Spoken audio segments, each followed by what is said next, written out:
नमस्कार दोस्तों, आपके अपने PYQ स्पेशल चैनल में आपका फिर से स्वागत है। और आज हम पढ़ेंगे सैंधव सभ्यता के बारे में, यानी हड़प्पा सभ्यता के बारे में। ठीक है, तो ये एक बहुत ही महत्वपूर्ण मतलब प्राचीन भारत में बहुत ही महत्वपूर्ण टॉपिक है और इससे बहुत ज़्यादा क्वेश्चन हर बार पूछते रहते हैं। तो इसका सबसे पहले हम नोट्स देखेंगे और बाद में इसके क्वेश्चन आंसर देखेंगे। तो चलिए शुरू करते हैं इसका नोट्स।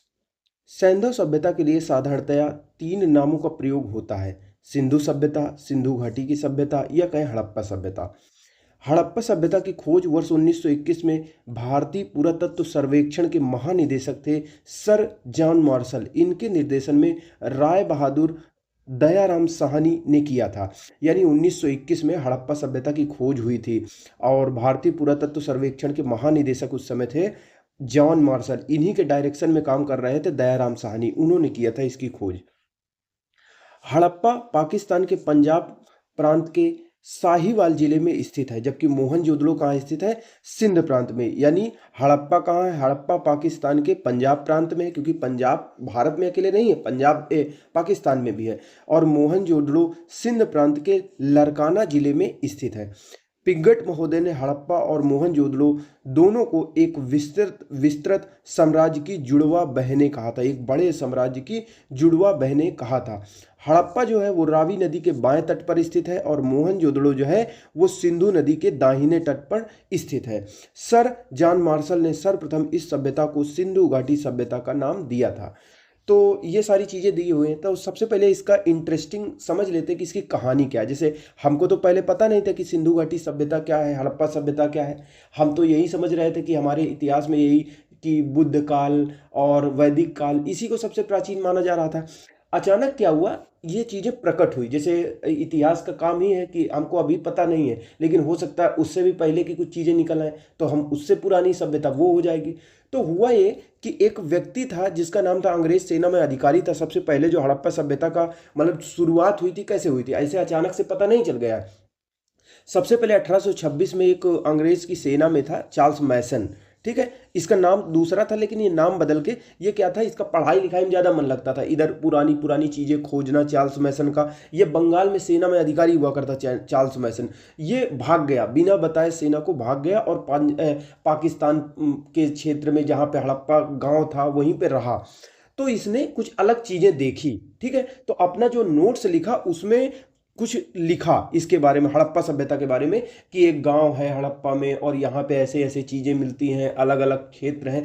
तो इसने थोड़ी सी जानकारी दी, मतलब ज़्यादा कुछ पता नहीं चला हड़प्पा सभ्यता के बारे में। बस इतना चार्ल्स मैसन ने जितना बता दिया, इतना ही पता चला कि हाँ एक गाँव है, गाँव में बहुत सारे टीले हैं, टीले से आसपास ये चीज़ें मिलती हैं, कहीं चूड़ियाँ मिल जाती हैं, कहीं कुछ मिल जाता है, कहीं तालाब जैसी संरचना, मतलब कुछ इसने लिखा। अपना जो नोट्स लिख के चार्ल्स मैसन गया है उसमें मतलब थोड़ा सा है।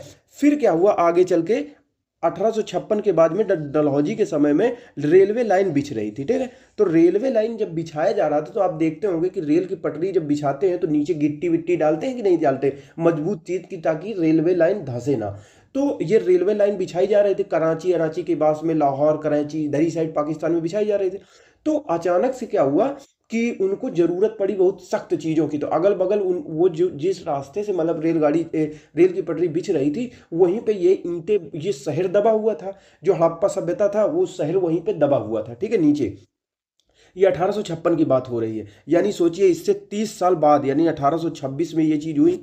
कुछ पता नहीं, किसी को कुछ मालूम ही नहीं क्या हो रहा है, बस थोड़ा सा ये लिख के चले गए कि ऐसा ऐसा हमको अजीब सी चीजें दिख रही हैं। फिर उसके 30 साल बाद सोचिए 1856 में क्या होता है यहाँ पे, कि रेलवे लाइन बिछा जा रहा है। अब रेलवे लाइन के लिए गिट्टी विट्टी की जरूरत है, तो ईंटें निकाल निकाल के, क्योंकि जहां से ये बिछाई जा रही थी उसी के नीचे ये शहर पूरी तरीके से दफन था। हड़प्पा जो सबसे बड़ा शहर था, यही इसी सभ्यता से संबंधित कोई दूसरा नगर होगा या कोई होगा, तो वो अब वहां से वो क्या किए, रेलवे बिछाने वाले दो भाई थे, वो डायरेक्टर थे वहीं पे, और वो बार बार ईंटें ला के पूरी रेलवे लाइन बिछा दिए, लाखों ईंटें वहां से निकाल लिए। तो सोचो कितना ज्यादा, लेकिन किसी को कुछ पता नहीं चला। ठीक है, कुछ पता नहीं चला। अब 56 भी बीत गया।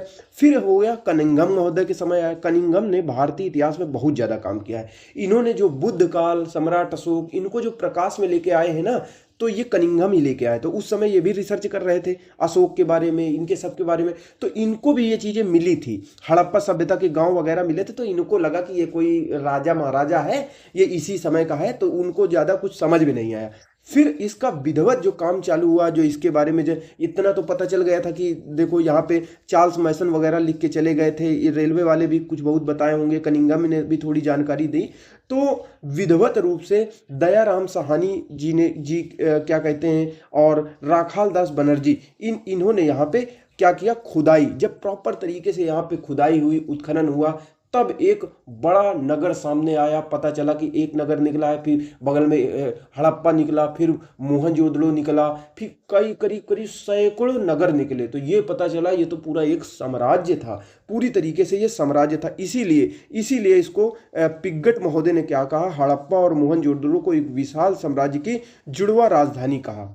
तो इस तरह से हड़प्पा सभ्यता हमारे साथ सामने आई, और उसमें अलग अलग चीज़ें, अब वो जो वहाँ पे रहने वाले लोग थे वो तो अपना जीवन जी के ख़त्म हो गए, ठीक है। अब उनके द्वारा प्रयोग की गई हमको जो बहुत सारी वस्तुएं मिल जाती हैं, जो चीज़ें मिल जाती हैं, उन्हीं के आधार पे हम इतिहास गढ़ रहे हैं, इतिहास बना रहे हैं, ठीक है। हमको क्या मिला, हमको देखिए हड़प्पा सभ्यता से ये मिला, हमको ये पत्थर की मूर्ति टाइप में मिली है, इसकी आकृति देखे कैसा है, कपड़े इसने कैसे पहने हुए हैं, ठीक है। अब हमारे महापुरुषों को जो ऐतिहासिक पात्र हैं उनको भी देखोगे तो कुछ कुछ कपड़े ऐसे ही प्रतीत होते हैं। जो अगर आप किसी को देखो, महावीर स्वामी को देखो और कबीर को देखो, जितने भी लोग हैं, बुद्ध को देखोगे तो ऐसे ही आंखें आधी बंद हुई दिखाई देंगी, ऐसे ही ध्यान की मुद्रा में है। तो ये चीज़ देखिए, ये मूर्ति वहीं से मिली हुई है, ठीक है। आंखें आधी खुली हुई हैं, शॉल भी देखिए जैसे महावीर स्वामी ये सब ओढ़ते थे, वही से एक कंधा खुला हुआ है, एक बंद है, ठीक है। ये हमको मूर्ति मिली। जब आगे खुदाई हुई इतनी सारी चीज़ें मिली, ठीक है। यहाँ से दफनाने की चीज़ें मिली, यानी क्या मिला,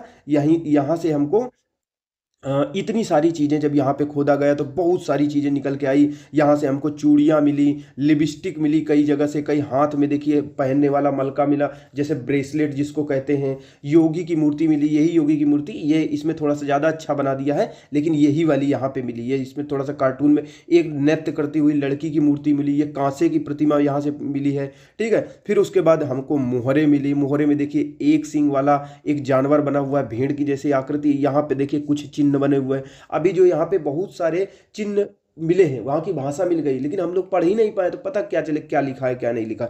तो ये देखिए जानवर है, उसके एक सींग है, भेड़ के जैसा है। फिर माप और बांट के लिए जो मापने वाले होते हैं, बटखरे वगैरह, ये मिल गए। अनाज की चीज़ें मिल गई हमको, काफ़ी सारी चीज़ें मिल गए हमको। वहाँ से बर्तन काफ़ी सारे मिल गए। देखिए बर्तनों में ये मिट्टी के बने हैं, कई अलग अलग तरह के, कई धूसर तरीके के हैं, कई लाल सफ़ेद हैं। मिट्टी की गाड़ी वगैरह मिल गई, और मिट्टी की मूर्तियाँ मिल गई। जो मिट्टी की मूर्तियाँ मिली उन्हीं को मृण मूर्तियाँ कहते हैं। कई हमको वहां से मिल गए, क्या कहते हैं, जब हमने खुदाई किया तो कब्रिस्तान वगैरह मिल गए, वहां से कई चीजें मिल गई।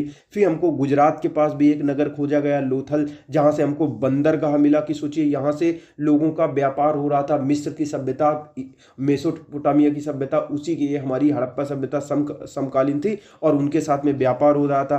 फिर हमने धौलावीरा की खोज की, तो वहां पे उन्नत जल प्रबंधन प्रणाली की खोज हुई कि बहुत अच्छी तरीके से ये लोग जल को, क्योंकि जो यहाँ पे जो धौलावीरा, जहाँ पे राजस्थान गुजरात इन्हीं के आसपास में क्षेत्र में स्थित है, और वहाँ पे जल की कमी है, तो पानी की कमी होने की वजह से वहाँ पे जल प्रबंधन की एक उन्नत व्यवस्था दिखाई देती है। मोहनजोदड़ो हड़प्पा में ये चीज़ें खोज हुई। मोहनजोदड़ो में हमको एक वो स्थान प्राप्त हुआ, तो कहाँ कहाँ पे ये चीज़ें मिली है, ठीक है। ये देखिए, ये एक हमको प्राप्त हुई, ये एक मूर्ति सील प्राप्त हुई। देखिए कि योगी की जैसा कोई ध्यान मुद्रा में ऐसे बैठा हुआ है, उसके सर में ऐसे करके ऐसे बना हुआ है। यहाँ पे कुछ जानवरों को आप देख सकते हैं, जैसे ये हाथी देख सकते हो, ये बाघ की तरह बना हुआ है, ये इंसान बना हुआ है, इधर ये इंसान है, ये गैंडा है, ऐसे करके ये हमको मोहर की जैसी आधी टूटी हुई मिली। फिर उसके साथ साथ हमको क्या मिला, उसके साथ साथ जब मोहनजोदड़ो में खुदाई कर रहे थे, तो सोचिए इतना विशाल, ये हमको मोहनजोदड़ो से ही मिला ये फोटो, ठीक है। और ये देखिए यहाँ पे एक स्नानागार बड़ा सा बना हुआ है, ये काफ़ी लंबा चौड़ा है, करीब 90 फुट का है, यानी 40-50 मीटर लंबा चौड़ा ऐसे ही बना हुआ है, ठीक है। ये बना हुआ है। आसपास देखिए यहाँ पे घर बने रहे होंगे, जहाँ पे लोग मतलब नहा धो के कपड़े बदलते हो, या किसी वजह से ऐसे करके आसपास, यानी ये जो तालाब बना हुआ है, तालाब के आसपास ऐसे कमरे बने हुए हैं, ठीक है। हो सकता है इसी में नहा के पूजा पाठ कहीं करते हो। और ये प्रॉपर तरीके से स्तूप मिला हुआ है। हो सकता है उस समय इसको दूसरी चीज कहा जाते हो, लेकिन हड़प्पा सभ्यता में भी स्तूप बनाने की परंपरा चल रही थी। और तो और इस सभ्यता में, हड़प्पा सभ्यता में, मोहनजोदड़ो में एक जगह कुषाण काल के दौरान, यानी कुषाण काल के जो राजा थे उन्होंने भी यहाँ हड़प्पा और मोहनजोदड़ो की जो सभ्यता थी वहां पे लोग स्तूप बनवाते थे। तो स्तूप बनवाने की परंपरा थी। तो देखिए ये तालाब है, यहीं से नहा धो के यहीं आसपास कहीं पूजा करते होंगे। तो इतनी चीजें हमको मिली है, सड़कें वड़कें मिली है जो बिल्कुल 90 के कोण में काटती है। देखिए ये अगर यहाँ पे मैप अगर हम आप अच्छी तरीके से देखें तो कहाँ पे मिल रहा है, देखिए ये हड़प्पा आ गया। हड़प्पा कहाँ पे, रावी नदी के तट पर स्थित है, ठीक है। हड़प्पा रावी नदी के तट पर स्थित है। इधर है मोहनजोदड़ो, ये है, ये सिंधु नदी के तट पर स्थित है। इधर मेहरगढ़ है, इधर सुतका केंडर है, सबसे पश्चिम में स्थित है इसका स्थान। फिर उसके बाद में चहुंदड़ो देखिए यहाँ पे स्थित है पाकिस्तान में, और ये कोट दीजी स्थित है, गरेरी वाला स्थित है, राखीगढ़ी हरियाणा साइड स्थित है, कालीमंगा राजस्थान में स्थित है, धौलावीरा गुजरात में स्थित है, सुरकोटदा स्थित है, लोथल स्थित है। तो ये कई सारे, मतलब जैसे एक सभ्यता का स्थान निकल के आया तो कम से कम 70 80 100 सैकड़ों की संख्या में नगर उस सभ्यता के सामने, हमारे सामने आ गए। तो इस तरह से हमारे एक पूरा साम्राज्य सामने आ गया।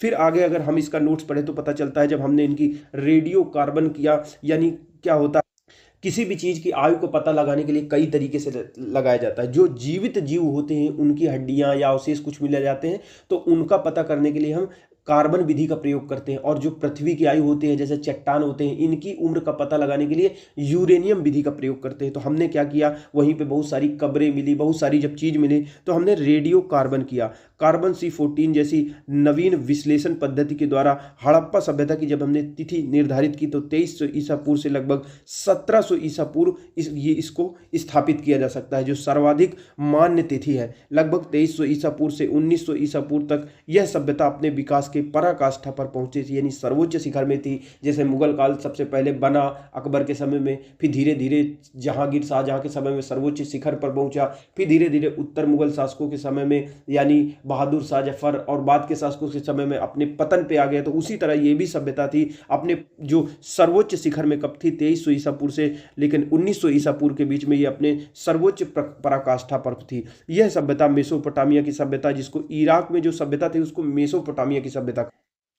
तो ये जो हड़प्पा सभ्यता थी, हमारी सभ्यताएं जैसे इराक में मेसोपोटामिया की सभ्यता, मिस्र की सभ्यता, इन्हीं के समकालीन थी। जब वो थी तब ये भी उनके साथ में व्यापार वगैरह चला करता था। अगला अगर हम नोट्स का अगला भाग देखें तो विभिन्न विद्वानों ने सैंधव सभ्यता की जो कालावधि का निर्धारण किया इस तरह से किया, यानी अलग अलग लोगों ने अलग अलग निर्धारण किया। तो ये प्रश्न पुराना हो चुका है, ये पहले आता था कि किसने कितना कितना बताया। जब हमने कार्बन डेटिंग कर ली तो ये जो स्पष्ट बताता है, यानी प्रमाणिक रूप से कार्बन डेटिंग के आधार पर 2300 ईसा पूर्व से 1700 ईसा पूर्व के बीच का इसका काल माना जाता है। लेकिन फिर भी देख लेते हैं, नोट्स हैं हमको तो देखना है। जॉन मार्शल, अर्नेस्ट मैके, माधो स्वरूप वत्स, गैड, मार्टिमम व्हीलर, फेयर्स, इन्होंने भी अलग अलग कालक्रम बताए हैं। इनको एक बार देख लीजिए, इतना इंपॉर्टेंट नहीं है।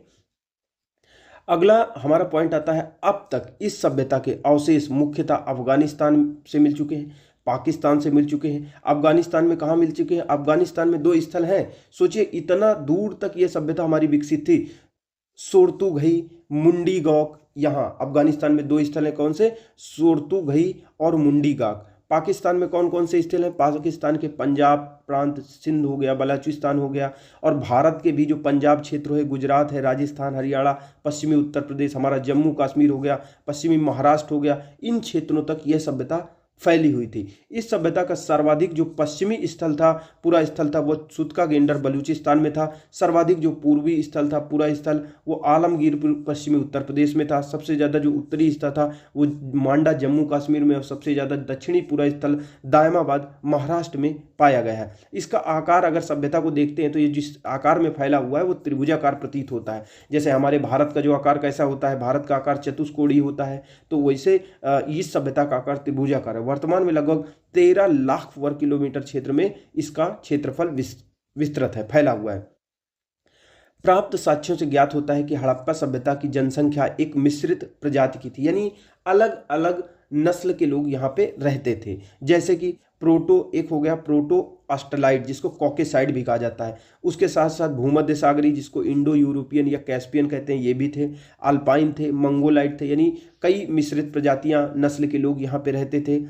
मोहनजोदड़ो के निवासी अधिकांशतः भूमध्य सागरी प्रजाति के थे, यानी ज्यादातर भूमध्य सागरी प्रजाति के ही थे।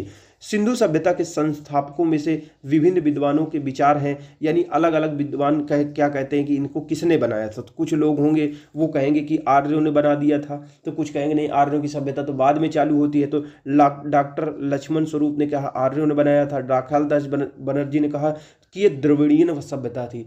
आज जो दक्षिण भारत में जैसे तमिल लिपि है ना, तमिल लिपि हो गई, तेलुगु लिपि हो गई, तो कई सारी ऐसी लिपियां हैं जो हड़प्पा सभ्यता की लिपि से बहुत ज़्यादा मिलती है। ठीक है, तो इसको कहा जाता है कि ये द्रविडियन लिपि है, यानी तमिल भाषा में या दक्षिण भारत में जो लोग रहते हैं वो द्रविड़ तरीके के हैं, उनका जो संस्कृति है वो द्रविड़ प्रकार की है, और उत्तर भारत में जो रहते हैं उनकी सभ्यता आर्यन तरीके की है।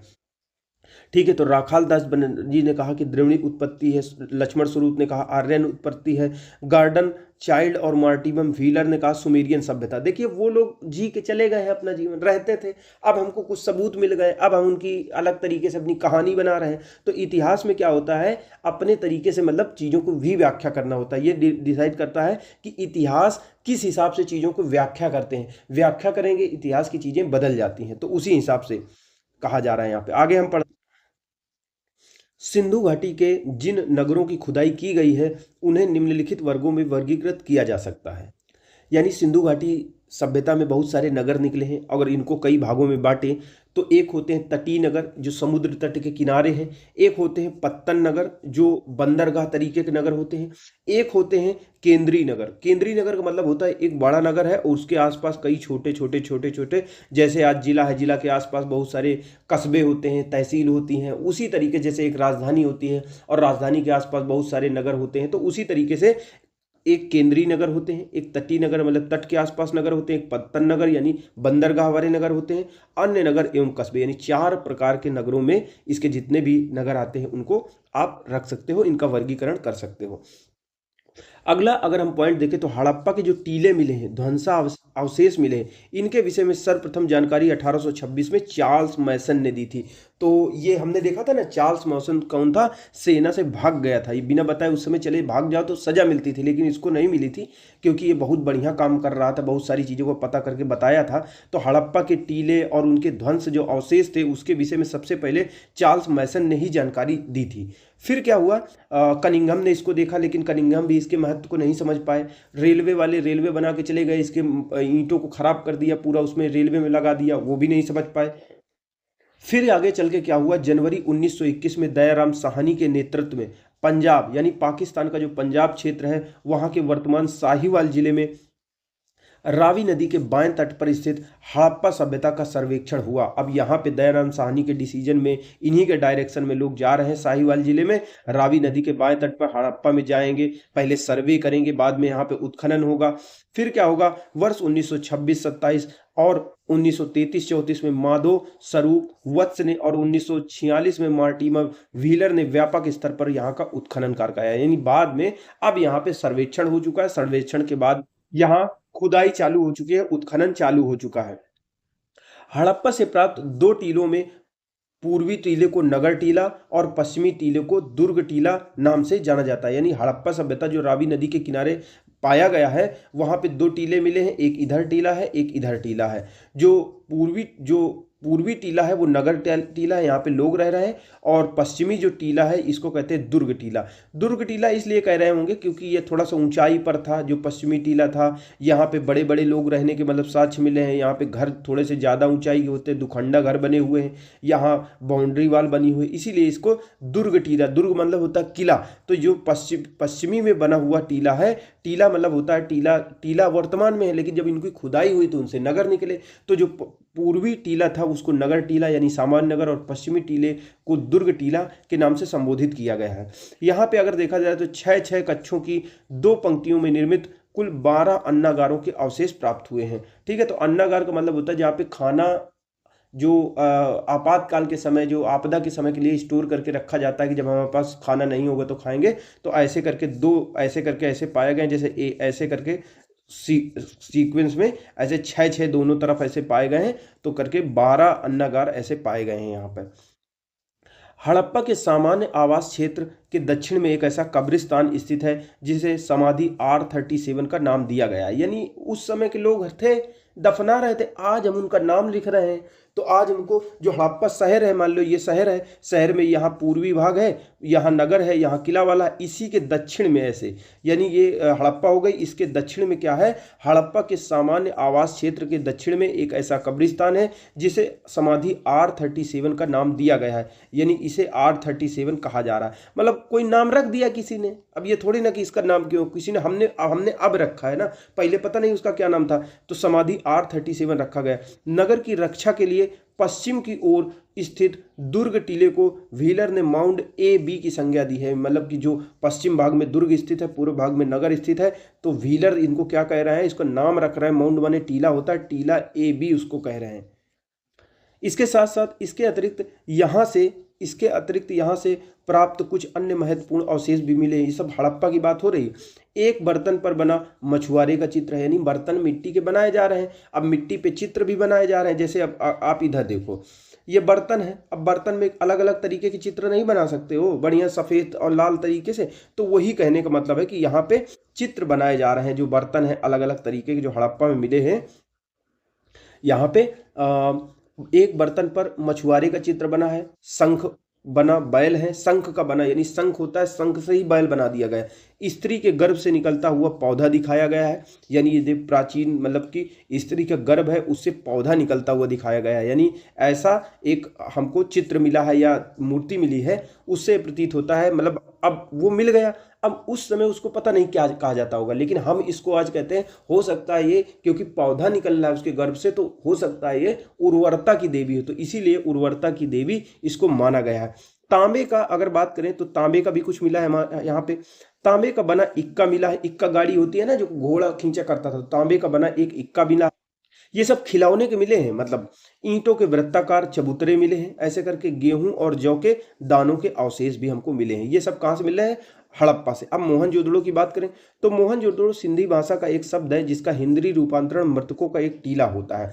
तो सही शब्द मोहनजोदड़ो नहीं है, मोहनजोदड़ो नहीं है, इसका नाम है मुअनजोदड़ो। मुअन जो दड़ो ऐसे करके होता है मुअनजोदड़ो। मुअन का मतलब होता है मरे हुए लोग, उनका टीला। तो मोहनजोदड़ो सिंधी भाषा का एक शब्द है जिसका हिंदी रूपांतरण होता है मृतकों का टीला। सिंध प्रांत के लरकाना जिले में सिंधु नदी के दाहिने तट पर स्थित मोहनजोदड़ो की सर्वप्रथम खोज किसने की थी, राखाल दास बनर्जी ने 1922 में की थी। हड़प्पा की किसने की, दयाराम साहनी ने की। मोहनजोदड़ो की किसने की, मोहनजोदड़ो की राखाल दास बनर्जी ने की। मोहनजोदड़ो का सर्वाधिक उल्लेखनीय स्मारक बृहत स्नानागार है, यानी स्नान का घर, जैसे कि हमने आपने दिखाया था ना अभी। इसकी लंबाई उत्तर से दक्षिण की ओर लगभग 55 मीटर है और चौड़ाई पूरब से पश्चिम की दिशा में लगभग 33 मीटर है। इसके मध्य में निर्मित कर स्नान कुंड की उत्तर से दक्षिण में लंबाई इतना है, दक्षिण में मतलब अंदर भी इसके एक कुंड बना हुआ है। इसकी भी कुछ चौड़ाई, इतना याद करने की बात नहीं है, बस इतना याद रखिए कि मोहनजोदड़ो में एक बृहद स्नानागार मिला है जो 55 बाई 33 मीटर मतलब ये लंबा चौड़ा था। ये विशाल स्नानागार धार्मिक अनुष्ठान संबंधी स्नान के लिए था, यानी स्नान बना हुआ है, अगल बगल कमरे बने हुए। तो आज हम जैसे मंदिर बनाते हैं, मंदिर के अगल बगल तालाब होता है, तालाब से नहा करके पूजा पाठ करते हैं, तो वैसे ही हम अंदाजा लगा रहे हैं कि शायद ये धार्मिक अनुष्ठान के लिए था। मार्शल ने इसे तत्कालिक विश्व का एक आश्चर्यजनक निर्माण कहा, यानी उस समय का अगर जो लोग देखते होंगे तो इसको आश्चर्यजनक समझते होंगे। सिंधु सभ्यता में एक अभिलेख युक्त मुहर सर्वाधिक मोहनजोदड़ो से मिली है, यानी मोहनजोदड़ो से सबसे ज़्यादा ऐसी मुहरें मिली हैं जिनमें कुछ ना कुछ लिखा रहता था, भले ही हम उनको पढ़ नहीं पाए हैं। अगला अगर हम पॉइंट की बात करें तो मोहनजोदड़ो की एक अन्य इमारत विशाल अन्नागार मिली है, यानी कि अन्न का घर मिला है जो 45 बाई 22 मीटर चौड़ा है, यानी इतना लंबा मीटर चौड़ा है, यानी 45 का 3 से गुणा कर दो तो फिट हो जाएगा, यानी काफ़ी 150 बाई कम से कम 60 इतना लंबा चौड़ा वो है। एक अन्नागार मिला जहाँ पे खाद्यान्न को सुरक्षित रखा जाता था। बृहत स्नानागार के उत्तर पूर्व में 70 बाई 30 मीटर के आकार का एक विशाल भवन के भी अवशेष मिले हैं। संभवतः यहाँ पुरोहित वास था तथा यहाँ पुरोहितों का विद्यालय स्थित रहा हो। यानी हम संभावना लगा रहे हैं कि एक हमको और मिला है, बृहत स्नानागार मिला है, स्नानागार के से आसपास ही क्या मिला है, एक हमको एक और विशाल भवन मिला है। तो हम ये कहते हैं कि शायद हो सकता है वहाँ पे पुरोहित रहते हों, उनका विद्यालय रहा हो। मोहनजोदड़ो की प्रमुख विशेषता उसकी सड़कें थी। सड़कें बिल्कुल 90 डिग्री पे ऐसे काटती थी और लगभग इतनी होती थी जैसे आज 30-30 फुट की किसी बढ़िया सोसाइटी होती है तो 25 से 30 फुट के रोड चौड़े होते, तो वैसे लगभग इसकी चौड़ी सड़कें होती थी। यानी मोहनजोदड़ो की प्रमुख विशेषता उसकी सड़कें थी। इसकी मुख्य सड़क होती थी 9 मीटर चौड़ी लगभग होती थी, जिसे राजपथ कहा गया। यानी 9×27 फुट लगभग 30 फुट की चौड़ी रोड मिली है, जिससे राजपथ, आज हम लोग उसको राजपथ कहा गया। उस समय का नाम पता नहीं क्या। सड़कें सीधी दिशा में एक दूसरे को समकोण पर काटती हुई नगर को अनेक वर्गाकार चतुर्भुजाकार खंडों में विभाजित करती थी। सड़कों के एक दूसरे को समकोण पर काटने को ऑक्सफोर्ड सर्कस कहा जाता है। यानी जो मतलब काट रही हैं, ग्रिड बना रही हैं सड़कें एक दूसरे को बढ़िया तरीके से। आज भी जो प्लैन्ड शहर होता है, जैसे ऐसे करके ऐसे एक दूसरे को काटता है, ग्रिड बनाता है, तो इसी को ऐसे करके वहाँ पे भी लगभग ऐसी सड़कें मिली हैं, तो इसको ऑक्सफोर्ड सर्कस कहा गया है। मोहनजोदड़ो के पश्चिमी भाग में स्थित दुर्ग टीले को स्तूप टीला कहा गया है। ठीक है, क्योंकि यहाँ पर कुषाण शासकों ने एक स्तूप का निर्माण कराया था। यानी सोचिए उस समय भी स्तूप बनाए जाने की वहां पे तो जो हमको मोहनजोदड़ो मिला है सिंधु नदी के तट पर, उसमें टीला है। तो जो पश्चिम में जैसे एक टीला इधर है, एक टीला इधर है, अब वो टीला बन गए हैं, पहले ये नगर थे तो ये नगर रहा होगा, तो इसमें धूल धक्कड़ जम गया तो वो टीला बन गया। तो जो पश्चिम में मिला हुआ है उसको स्तूप टीला कहा जाता है। स्तूप टीला क्यों कहा जाता है? क्योंकि इसमें स्तूप सही में बना है। ठीक है, स्तूप बना हुआ है इसमें प्रॉपर तरीके से। अगर देखा जाए तो ये देखो, ये स्तूप बना हुआ है कि नहीं बना हुआ है, ये देखो ये स्तूप, तो यहाँ पे स्तूप पाया गया है। ठीक है, स्तूप पाया गया है। अगला अगर हम बात करें तो चलिए देखते हैं। मोहनजोदड़ो से प्राप्त अन्य अवशेषों में कांसे की बनी नृत्य करती हुई नृत्य रत नारी की मूर्ति बनी है। यानी कांसे की एक मूर्ति बनी हुई है, मिली है, जो नृत्य कर रही है। एक पुजारी मिला है, यानी पुरोहित की एक ऐसी मूर्ति मिली है जो आधी आंखें बंद की हुई है, तो हम उसको योगी कहते हैं आज के समय में। मुद्रा पर अंकित पशुपतिनाथ, जिसको हम शिव भी कह देते हैं कभी कभी, उसकी मूर्ति मिली है। कुंभकारों के 6 भट्ठे मिले हैं, जहाँ पे कुम्हार वगैरह बर्तन बनाते होंगे, ईंटें वगैरह बनाते होंगे। सूती कपड़ा भी हमको मिला है। गले में गले हुए तांबे के ढेर मिले हैं, यानी तांबे के ढेर मिले हैं, मतलब कुछ ना कुछ उसको गला के बनाया जाता था तांबे से। सीपी की बनी हुई पटरी मिली है और अंतिम स्तर पर बिखरे हुए एवं कुएं से प्राप्त नर कंकाल और घोड़े के दांत और गीली मिट्टी पर कपड़े के साक्ष्य मिले हैं। यानी अंतिम स्तर का मतलब कह रहा है कि जैसे स्तर का मतलब यहाँ पे क्या होता है, जैसे कि कोई शहर बसता है, जैसे आपने देखा होगा, जैसे कोई शहर होगा तो शहर की सड़कें धीरे धीरे ऊंची होती चली जाती हैं, शहर धीरे धीरे ऊंचा होता चला जाता है। जैसे गांव होता है उसमें सड़कें पहले खरंजा होता है, फिर ऊपर से अच्छी सड़क बन जाती है, फिर और अच्छी सड़क बन जाती है। तो इसी तरीके से जो शहर होते हैं धीरे धीरे ऊपर ऊंचाई उनकी ऊंची होती चली जाती है। तो हर एक स्तर अगर उनको हटाया जाए धीरे धीरे तो एक अलग समय का इतिहास सामने आ जाएगा कि नहीं आ जाएगा। जैसे हमारे दादा लोग जो रहते होंगे, गांव में कोई रहता होगा, शहर में रहता होंगे, तो उसके नीचे दब गए होंगे, फिर उसके ऊपर मिट्टी पड़ गई, फिर लोग रहने लगे, फिर ऊंचाई से उन्होंने बना लिया। तो हर एक स्तर को जब खोलोगे तो एक अलग समय की जानकारी मिलती है। तो जो सबसे नीचे होगा वो सबसे नीचे स्तर होगा वो पुराना स्तर होगा। ठीक है, उसके बाद इसमें लोग रह रहे होंगे मान लो, फिर इसके ऊपर मिट्टी विट्टी जम गई, नया समय आया तो लोग इसके ऊपर रहने लगे, ऐसे करके। फिर इसी तरह से जब लेयर बाय लेयर अगर देखा जाता है तो जो अंतिम स्तर होता है सबसे जो पुराना है, जहां हड़प्पा सभ्यता बिल्कुल अपने अंत पर थी, तो उसकी खुदाई से हमको क्या मिला है, अंतिम स्तर पर जो हड़प्पा सभ्यता की खुदाई हो रही थी वहां पर बिखरे हुए एवं कुएं में प्राप्त नर कंकाल मिले हैं। यानी इसका मतलब है कि अटैक हुआ है, मतलब कोई जो कहे, जो अगर ये चीजें मिल रही तो इसका मतलब क्या है, अंतिम स्तर पर बिखरे हुए और कुएं में प्राप्त नर के कंकाल मिले हैं, मतलब लोगों को मारा गया है।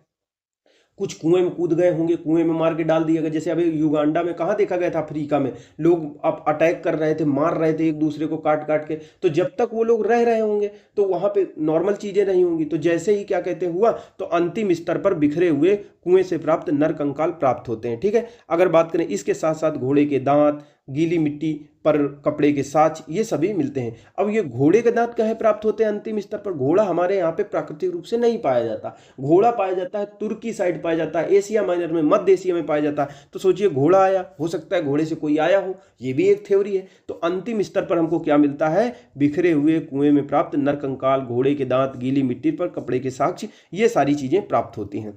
अगला अगर हम पॉइंट करें, इसमें पॉइंट की बात करें, मोहनजोदड़ो से लगभग 130 किलोमीटर दक्षिण में, ये मोहनजोदड़ो हो गए 130 किलोमीटर दक्षिण में आओ तो चहुंदड़ो की खोज सर्वप्रथम 1931 में NG मजूमदार ने की थी। 1935-36 में इसका उत्खनन मैके ने किया, यानी इसकी जो मोहनजोदड़ो से दक्षिण में है चहुंदड़ो की खोज मजूमदार ने किया, इसको खोजा और उत्खनन किया, खुदाई किया मैके ने। ठीक है, यहाँ सैंधव संस्कृति के अतिरिक्त उत्तर हड़प्पा संस्कृति, जिसे झूकर या झांगर संस्कृति कहते हैं, के अवशेष भी मिले हैं। संभवतः यह एक औद्योगिक केंद्र था जहां मणिकारी, मुहर बनाने का काम, यानी मणिकारी यानी पत्थर अच्छे अच्छे पत्थर की बढ़िया नग वग बनाए जाते थे, मुहर बनाई जाती थी, भार माप के बटखरे भी मिले हैं, ये सारी चीजें मिली हैं। मैको को यहाँ से मनका बनाने का कारखाना भी प्राप्त हुआ था। ये पूछा जाता है कि मनका बनाने का कारखाना कहाँ से मिला है, तो चहुंदड़ो से मिला है। ठीक है, चहुंदड़ो से हमको मनके बनाने का कारखाना प्राप्त हुआ है। यहाँ से प्राप्त अवशेषों में प्रमुख अलंकृत हाथी मिला है, यानी हाथी की जैसे बच्चों के खेलने के लिए मिट्टी की मूर्तियां बना दी जाए, उसको मृण मूर्तियां कहते हैं। तो यहाँ से प्राप्त अवशेषों में प्रमुख अलंकृत हाथी हो गया, खिलौना हो गया, कुत्ते के बिल्ली का पीछा करते हुए पद चिन्ह मिले हैं। ऐसी गीली मिट्टी कहीं रही होगी तो वहां पे बिल्ली दौड़ गई होगी, कुत्ता उसके पीछे पीछे दौड़ा होगा, तो ऐसे निशान वाला पद चिन्ह मिला है। सौंदर्य प्रसाधन के रूप में प्रयुक्त लिपस्टिक मिली है, तो ये बहुत इंपॉर्टेंट हो जाता है कि लिपस्टिक के साक्ष्य कहाँ से मिले। मनके बनाने का कारखाना और लिपस्टिक, ये चहुंदड़ो से मिले हैं दोनों। ठीक है, अगले पॉइंट की अगर बात करें तो चहुंदड़ो एकमात्र पूरा स्थल है जहां से वक्राकार ईंटें पाई गई हैं। ये किसी दुर्ग का अवशेष नहीं मिला, यहाँ पे किले जैसी संरचना चहुंदड़ो से नहीं मिली है। यहाँ पे कुछ ईंटें ऐसी मिली हैं जहां वक्राकार है, मतलब गोल गोल ईंटें, ऐसे गोल गोल ईंटें हैं। इसका मतलब ये होता है कि जो ईंटें हैं ये डिजाइन के लिए यहाँ पे इस्तेमाल की गई थी। तो वक्राकार कहाँ से ईंटें मिली हैं? चहुंदड़ो से मिली हैं। ठीक है, चहुंदड़ो इसके दक्षिण में। तो एक बार ये देख लेते हैं कि चहुंदड़ो कहाँ। तो ये अगर देखा जाए तो देखो, ये जैसे मोहनजोदड़ो हो गया, यहाँ पे मोहनजोदड़ो हो गया, तो ये हो गया चहुंदड़ो, यहाँ पे इसके दक्षिण में 130 किलोमीटर चहुंदड़ो स्थित है। ठीक है, तो ये हो गया। अब अगला अगर हम पॉइंट की बात करें, गुजरात की बात आ जाए। अब आप आ जाओ गुजरात में, पाकिस्तान के बलूचिस्तान, सिंध, इन प्रांतों से होकर आप गुजरात में आ गए। यहाँ पे भी शहर का ये जो सभ्यता थी, इसका विस्तार था, इसके शहर थे। गुजरात में अहमदाबाद जिले में भोगवा नदी के तट पर स्थित था लोथल। इसकी खोज सबसे पहले डॉक्टर RS राव ने की थी। खंभात की खाड़ी के तट पर स्थित, यह कहाँ पे है? लोथल, ये खंभात की खाड़ी के तट पर स्थित है। यह स्थल पश्चिम एशिया से व्यापार के लिए एक प्रमुख बंदरगाह है। नगर योजना, अन्य भौतिक वस्तुओं के आधार पर लोथल एक लघु हड़प्पा या लघु मोहनजोदड़ो नगर प्रतीत होता है। यानी ये भी ठीक ठाक था, हड़प्पा से सब थोड़ा सा छोटा था, लेकिन सारी विशेषताएं मोहनजोदड़ो और हड़प्पा की तरह ही इसमें दिखाई देती हैं। ठीक है, तो यहाँ से एक बंदरगाह के साक्ष्य मिले हैं, और इसी बंदरगाह से जो मेसोपोटामिया यानी इराक की सभ्यता, मिस्र की सभ्यता, वहाँ से लोग व्यापार करते थे। क्योंकि ये जो लोथल है, यहाँ से वहाँ की कुछ वस्तुएं भी मिली हैं, कुछ ऐसी चीज़ें मिली हैं जिससे पता चलता है कि व्यापार होता था। यहाँ से जो ये लोथल है, यहाँ से फारस को आज ईरान कहते हैं, तो फारस की मुद्रा या सील मिली है। पक्के रंग के रंगे हुए पात्र प्राप्त हुए, बर्तन प्राप्त हुए। लोथल में गढ़ी और नगर दोनों एक रक्षा प्राचीर से घिरे हुए थे। गढ़ी मतलब होता है गढ़ यानी किला, और नगर दोनों एक सुरक्षा की प्राचीर से घिरे हुए हैं। लोथल की सबसे प्रमुख विशेषता है जहाजों की गोदी यानी डॉकयार्ड यानी बंदरगाह पत्तन। यहाँ से प्राप्त अन्य महत्वपूर्ण अवशेषों में धान और चावल, बाजरे का साक्ष्य मिला है। फारस की मुहर मिले है, यानी फारस की मुहर कहाँ से मिली है? लोथल से मिली है। फारस मतलब आज का ईरान। घोड़े की लघु मरण मूर्ति मिली है, घोड़े की मिट्टी की बनी वो मिली है। और 3 द्विसवाधानियाँ मिली है, समाधियाँ, यानी 3 ऐसे समाधि मिली हैं जिसमें 2 लोग दफन है, ऐसा। ठीक है, अगला जो हम पॉइंट की बात करें तो कालीबंगा है। कालीबंगा राजस्थान के हनुमानगढ़, यानी पूर्व में इसको हनुमानगढ़ जिले का ही भाग था, गंगानगर का भाग था। और ये कालीबंगा कहाँ है? राजस्थान में हनुमानगढ़ जिले में स्थित है। इसकी खोज किसने की थी? सोचिए, विदेशों से, इटली के किसकी? कालीबंगा की खोज इटली के लुइगी पियो टेस्सी टोरी ने की थी। विदेशी भी आके सोचिए यहाँ पे रिसर्च कर रहे हैं। हड़प्पा स्थल के रूप में पहचान अमलानंद घोष ने की थी, यानी इसकी खोज तो इटली के लोगों ने कर दी थी, लुइगी पियो ने कर दी थी, लेकिन हड़प्पा का एक स्थल है, हड़प्पा का एक नगर है, उसकी हड़प्पा जैसी विशेषता है, इसको किसने पता लगाया था कालीबंगा? अमलानंद घोष ने लगाया था। जब देखा होगा, रिसर्च करा होगा। 1960-61 में बीबी लाल बीके थापर ने उत्खनन कार्य प्रारंभ किया। नहीं, कई लोग आते थे, मतलब रिसर्च करने से किसी को रोका है क्या? कोई भी परमिशन लेके आ जाएगा। यहाँ पूर्वी और पश्चिमी टीला अलग अलग सुरक्षा प्राचीर से घिरे हुए हैं। यानी जो हम बात कर रहे हैं या कालीबंगा की, जो राजस्थान के हनुमानगढ़ जिले में स्थित है, ये जो नगर है, आज नगर के टीले बचे हुए हैं, तो इसके आसपास बढ़िया सुरक्षा के लिए बाउंड्री वाल बनाई गई है। तो यहाँ कहा जा रहा है, यहाँ पूर्वी और पश्चिमी टीला अलग अलग सुरक्षा प्राचीर से भी घिरे हुए हैं। यहाँ पर पश्चिमी दिशा में स्थित दुर्ग वाले टीले पर सैंधव सभ्यता के नीचे प्राक सैंधव संस्कृति के पूरा अवशेष भी मिले हैं। यानी जो पश्चिम में टीला है, यहाँ से जो अवशेष मिले हैं, तो प्राक हड़प्पा सभ्यता, जैसे हड़प्पा सभ्यता थी, अब विकसित हो, जैसे मुगल काल पहले बना होगा ना, पहले किसी ने बनाया होगा, बाबर ने अटैक करके धीरे धीरे विकसित हुआ होगा, फिर किसी समय अपने चरमोत्कर्ष पर था, फिर धीरे धीरे उसका मतलब नीचे है। तो ये मान लीजिए हड़प्पा सभ्यता की शुरुआत थी, ये अपने चरमोत्कर्ष पे पहुंचा, फिर डाउन में आ गया। तो जो ये कालीबंगा है जिसकी हम बात कर रहे हैं, कालीबंगा से हमको प्राक सैंधव सभ्यता की, यानी सैंधव सभ्यता की जो शुरुआती चरण था, इसके प्राक सैंधव संस्कृति के भी अवशेष प्राप्त हुए हैं। ठीक है। अगला अगर बात करें तो मोहनजोदड़ो के भवन पक्की ईंटों के बने हैं। यानी आप फिर से मोहनजोदड़ो में लौट जाओ। मोहनजोदड़ो में जो घर बनाए गए हैं वो बढ़िया पकी हुई ईंटों के बने हुए हैं, जबकि कालीबंगा के भवन कच्ची ईंटों के बने हैं। पक्की ईंटों का प्रयोग केवल नालियों में, कुओं में और स्नानागार बनाने में किया गया है। कालीबंगा से ही जुते हुए खेत के साक्ष्य भी मिले हैं, जिनमें जुताई आड़ी तिरछी की गई है। तो ये पूछा जाता है कि जुते हुए खेत के साक्ष्य कहाँ से मिले हैं? तो जुते हुए खेत के साक्ष्य कहाँ से मिले हैं? कालीबंगा से मिले हैं। ठीक है। अगला अगर हम पॉइंट बात करें तो मोहनजोदड़ो एवं हड़प्पा के समान यहाँ से 2 टीले मिले हैं। जैसे मोहनजोदड़ो वगैरह में 2 टीले होते थे और अलग अलग लोग बसे होते थे। पश्चिमी टीले में जो विशिष्ट लोग होते थे, क्योंकि ये ऊंचा है, दीवार से घिरा हुआ होता था, और सामान्य नगर पूर्वी टीला होता था। तो उसी तरह यहाँ कालीबंगा में भी 2 टीले मिले हैं जो सुरक्षा दीवार से घिरे हैं, बाउंड्री वाल से घिरे होते हैं। जैसे आज मान लो कोई महत्वपूर्ण चीज़ है तो उसके आसपास स्कूल के चारों ओर बाउंड्री बना दिया जाता है, वैसा सोचिए शहर के आसपास बाउंड्री बनाई जा रही थी। पूर्व की ओर स्थित टीला जो है कालीबंगा में, पूर्व की ओर स्थित टीला जब बड़ा है, जबकि पश्चिम की तरफ स्थित टीला छोटा है। पश्चिम टीले को कालीबंगा प्रथम नाम दिया गया है। यहाँ से भूकंप आने का साक्ष्य मिला है। भूकंप आने का साक्ष्य कहाँ से मिला है? कालीबंगा से मिला है। दुर्ग या गढ़ी वाले टीला, यानी दुर्ग या गढ़ी, जिसमें दुर्ग जैसा, दुर्ग मतलब होता है किला, तो किला वाला जो टीला है, इसके दक्षिणी अर्ध भाग में 4 या 5 कच्ची ईंटों के चबूतरे भी पाए गए हैं। एक चबूतरे पर अग्निकुंड, कुआं, पक्की ईंटों का बना एक आयताकार गर्त जिसमें पशुओं की हड्डियां भी मिली हैं। दूसरे चबूतरे पर 7 अग्निकुंड, वेदिकाएं पंक्ति में बनी हुई मिली हैं। यहाँ से सेल कड़ी और मिट्टी के मुहरे और मृदभांड भी मिले हैं। तो सोच के देखिए, यहाँ पे अग्निकुंड मिल रहे हैं, ठीक है, कुआं मिल रहा है, पक्की ईंटों का बना एक आयताकार गर्त मिला है, गर्त में पशुओं की हड्डियां मिली। तो इससे कहीं कहीं ऐसा नहीं लग रहा कि जैसे वैदिक युग के बारे में बताया जा रहा हो, वहाँ पे यज्ञ होता था, पशुओं की बलि वगैरह ऐसा होता था। तो हो सकता है ऐसा, क्योंकि जो ईरान वाला क्षेत्र था, यहाँ पे भी सभ्यता थी, यहाँ पे भी अग्नि पूजक लोग रहते थे। हमारे देश में भी रहते थे और वहाँ पे भी रहते थे। तो अग्नि पूजन की परंपरा ये जो होती थी, ये ईरान के वाले क्षेत्र में होती थी। तो सोचिए यहाँ पे कहाँ दिख रही है? कालीबंगा जैसे क्षेत्र में दिख रही है कि अग्निकुंड मिल रहे हैं, कुआं मिल रहा है, एक गर्त मिल रहा है जिसमें पशुओं की हड्डियां भी मिल रही हैं। अगला अगर बात करें तो धौलावीरा की देखते हैं। धौलावीरा पड़ता है गुजरात में कच्छ के रण में अवस्थित है। और धौलावीरा देखिए गुजरात के कच्छ के रण में है, यहाँ पानी की कमी है। ठीक है। सर्वप्रथम 1967-68 में इसकी खोज जेपी जोशी ने की थी। वर्ष 1990-91 के दौरान RS बिष्ट द्वारा व्यापक पैमाने पर यहाँ का उत्खनन कार्य कराया गया। यहाँ नगर जो है आयताकार है। इस नगर को 3 भागों में, किला, मध्य नगर और निचला नगर में विभाजित किया गया। यानी पूछ सकते हैं कि कौन सा नगर 3 भागों में विभाजित है? तो है धौलावीरा। धौलावीरा को जैसे एक किला हो गया, फिर मध्य में हो गया, फिर निचला नगर हो गया, 3 भागों में विभाजित है धौलावीरा। यहाँ से एक विशाल जलाशय मिला है। यहाँ के निवासी एक उन्नत जल प्रबंधन व्यवस्था से परिचित थे। यहाँ से हड़प्पा लिपि के बड़े आकार के 10 चिन्हों वाला एक शिलालेख भी मिला है। यानी कहने का मतलब है धौलावीरा जो कि गुजरात में स्थित है, कच्छ वाले क्षेत्र में स्थित है, जहाँ पानी की कमी है। तो पानी की कमी की समस्या से निपटने के लिए एक जल प्रबंधन व्यवस्था भी वहाँ पे मिलती है। कहाँ? उन्नत जल प्रबंधन व्यवस्था, एक विशाल जलाशय मिलता है धौलावीरा में। और इसके साथ साथ हड़प्पा लिपि के बड़े आकार के 10 चिन्हों वाला एक शिलालेख भी मिला है, यानी कि हड़प्पा की जो लिखने की कला थी उसके चिन्ह मिले हैं। हम पढ़ नहीं पाए, अलग चीज़ है। यानी 10 जो आकार के जो अक्षर मिले हैं, लिपि के जो अक्षर मिले, वो कहाँ से मिले? धौलावीरा से मिले।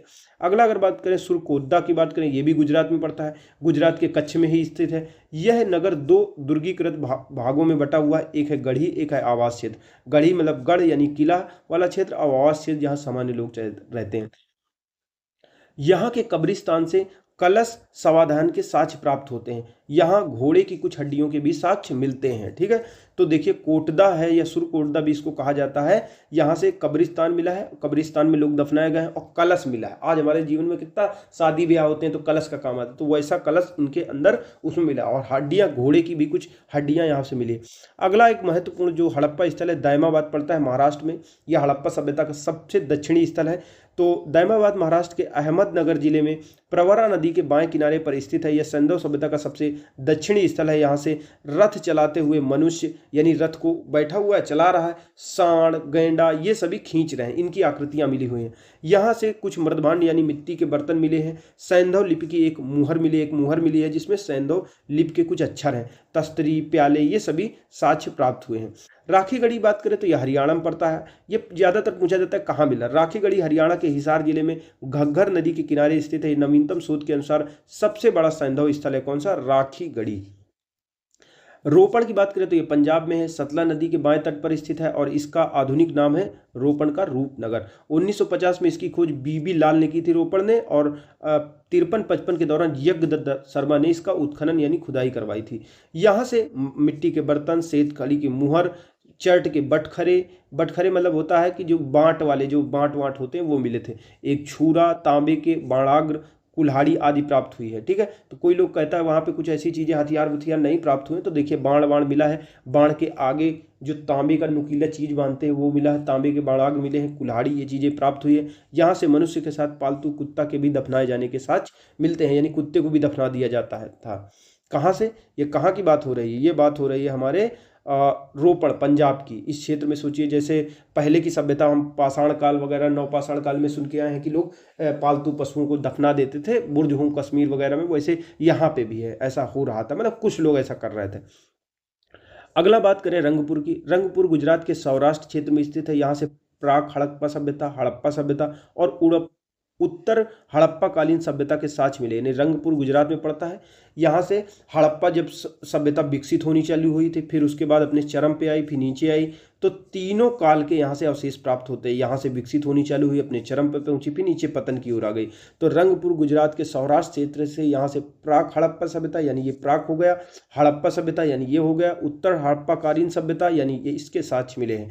यहाँ से प्राप्त वनस्पति अवशेष के आधार पर यह कहा जाता है कि यहाँ पे जो वनस्पति के अवशेष के आधार मिले, उससे हम पाते हैं कि ये लोग चावल, बाजरा, ज्वार, इसकी सभी की खेती करते थे।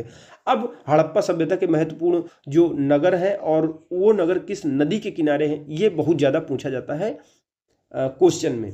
हड़प्पा किस नदी के किनारे है? तो रावी नदी के किनारे है। मोहनजोदड़ो किस नदी के किनारे है? सिंधु नदी के किनारे है। कालीबंगा घग्गर नदी के किनारे। लोथल गुजरात में है, ये भोगवा नदी के किनारे है। रोपण पंजाब में है, सतलज नदी के किनारे है। मांडा कश्मीर में है और ये चेनाब नदी के किनारे है। दायमाबाद महाराष्ट्र में है, प्रवरा नदी के किनारे है। आलमगीरपुर उत्तर प्रदेश में है, ये हिंडन नदी के किनारे है। भगवानपुरा ये सरस्वती नदी के किनारे है। सरस्वती अभी खोजी नहीं गई, लेकिन सरस्वती नदी के किनारे। बात करें सुदका गेंडर की तो बलूचिस्तान में पड़ता है, ये दास्क या दस्त नदी के किनारे स्थित है।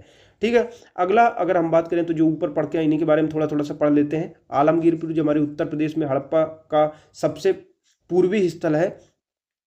आलमगीरपुर उत्तर प्रदेश के मेरठ जिले में हिंडन नदी के किनारे स्थित है। यहाँ से खुदाई में मृदभान यानी मिट्टी के बर्तन और मनके मिले। मनके का मतलब ये होता है, समझ लीजिए, जैसे अब इलाहाबाद संगम वगैरह जाएंगे तो बहुत सारे माला वगैरह लड़कियां छोटी छोटी और सब बेचते रहते हैं। तो माला जो गोल गोल होता है रुद्राक्ष टाइप का, तो उसी को मनका कहते हैं। तो मनके यहाँ से मिले हैं। कुछ बर्तनों पर त्रिभुज, मोर, गिलहरी, इनकी चित्रकारियाँ कहीं तो आपने देखे होंगे कि बर्तन होता है तो आदमी ऐसे डिजाइन छुइया से किसी चीज़ से बना देता है रंग वंग से, तो इसके गिलहरी विलहरी, मोर, इन सब के थोड़े थोड़े से चित्र पाए गए हैं। त्रिभुज जैसे सजाने के लिए ऐसे बना दिया, ऐसे बना दिया, ऐसे करके कोई चित्र बना दिया, वैसे जैसे गिलहरी ऐसे बना दिया, तो ऐसे चित्र मिले हैं बर्तन में जो मिट्टी के बनाए जाते थे। हुलास की बात करें, ये भी उत्तर प्रदेश में है, ये सहारनपुर जिले में है। यहाँ से कांचली मिट्टी के मनके, चूड़ियाँ भी मिले, किनौना गाड़ी आदि मिले हैं। सैंधव लिपि युक्त एक ठप्पा साक्ष्य मिला है। देसलपुर से एक रक्षा प्राचीर भी मिला है। अगला अगर बात करें सुतका गेंडर की, यह स्थित दक्षिणी बलूचिस्तान में दास्त या दास्क नदी में स्थित है। बलूचिस्तान में आज विद्रोह चल रहा है कि हम पाकिस्तान से अलग हो जाएंगे, तो वहीं पे प्राचीन समय में सुतका गेंडर हड़प्पा सभ्यता स्थल था। ये दास्क नदी के किनारे स्थित है। इसकी पहचान हड़प्पा स्थल के रूप में किसने की? वर्ष 1927 में ऑरेल स्टीन ने की थी कि ये भी सुतका गेंडर भी हड़प्पा सभ्यता का ही एक नगर है। इसकी पहचान ऑरेल स्टीन ने की था। इसका दुर्ग एक प्राकृतिक चट्टान के ऊपर स्थित था, यानी एक चट्टान के ही ऊपर नगर बसाया गया था, किला बसाया गया था, दुर्ग बसाया गया था। जैसे राजस्थान में देखो बड़ी बड़ी चट्टानों पहाड़ों के ऊपर किले नहीं बनवाते थे, वैसे ही यहाँ से मृदभान एक ताम्र निर्मित बाणाग्र यानी बाण के आगे वाला भाग, ताम्र निर्मित तांबे का निर्मित ब्लेड के टुकड़े, तिकोने ठीकरे और मिट्टी की चूड़ियाँ, ये सारी चीज़ें प्राप्त हुई हैं। सोतका कोह यानी एक है सुतका गेंडर और एक है सोतका कोह। ये सुतका गेंडर के पूर्व में स्थित है। 62 में इसकी खोज GF डेल्स द्वारा की गई थी। यहाँ से 2 टीले मिले हैं जिसके आकार सुतका गेंडर जैसे ही होते हैं। बलूचिस्तान की बात करें, बलूचिस्तान के दक्षिण तटवर्ती पट्टी पर स्थित बालाकोट एक बंदरगाह के रूप में काम करता था। बंदरगाह 2 हो गए, एक हो गया लोथल और एक हो गया बलूचिस्तान में। बलूचिस्तान के दक्षिण तटवर्ती पट्टी पर स्थित बालाकोट एक बंदरगाह के रूप में उस समय काम करता था। यहाँ से हड़प्पा कालीन अवशेष प्राप्त होते हैं। इसकी नगर योजना सुनियोजित है, यानी वेल प्लान्ड तरीके से ये भी बनाया गया था। भवनों का निर्माण करने के लिए कच्ची ईंटों का प्रयोग किया गया था। कच्ची ईंटें घर अब मिलते कहाँ है? पहले के घर होते थे मिट्टी के ही ईंटें पाथी जाती थी, उसी से घर बनते थे। अब नहीं बनते मिट्टी, पहले बनते थे। ये घर बनाने के लिए इसका प्रयोग किया गया था बलूचिस्तान में, बालाकोट वाला जो नगर है बंदरगाह वाला। जबकि नालियों का निर्माण, क्योंकि पानी रिसेगा तो कच्ची ईंटें चलेंगी नहीं, तो नालियों के निर्माण में पक्की ईंटों का प्रयोग किया गया था। यहाँ का सबसे समृद्ध उद्योग है सीप उद्योग, यानी सीप जो होता है ना, जैसे सीप में मोती होता है, तो सीप जो होता है उसी से बहुत सारी चीज़ें, अब उस समय कुछ था नहीं फ़ोन चलाने की तो कोई सब चीज़ थे, तो इसी से खिलबकड़ी कुछ चीज़ें बनाई जाती थी जो बिकते था मार्केट में। तो यहाँ से सबसे समृद्ध सीप उद्योग था। यहाँ से काफ़ी मात्रा में सीप से बनी चूड़ियों के टुकड़े भी मिले हैं। सजावट का सामान, औरतों का यही सब बनता था। अगला अगर बात करें तो बनावली की बात करें। बनावली हरियाणा के फतेहाबाद में पूर्व में हिसार का भाग था स्थित है। बनावली कहाँ स्थित है? हरियाणा के फतेहाबाद में स्थित है। वर्ष 1974-77 में RS बिष्ट द्वारा इस स्थल का उत्खनन करवाया गया था। यहाँ से संस्कृत के 3 स्तर प्रकाश में आए हैं। तो बनावली से कितने स्तर प्राप्त हैं? प्राक सभ्यता, विकसित सैंधव सभ्यता और उत्तर सभ्यता। यानी जब हड़प्पा सभ्यता प्रारंभ में थी, विकसित अवस्था में थी, फिर जब चरण खत्म होने वाला था, तो तीनों अवस्थाओं के साथ बनावली से मिलते हैं।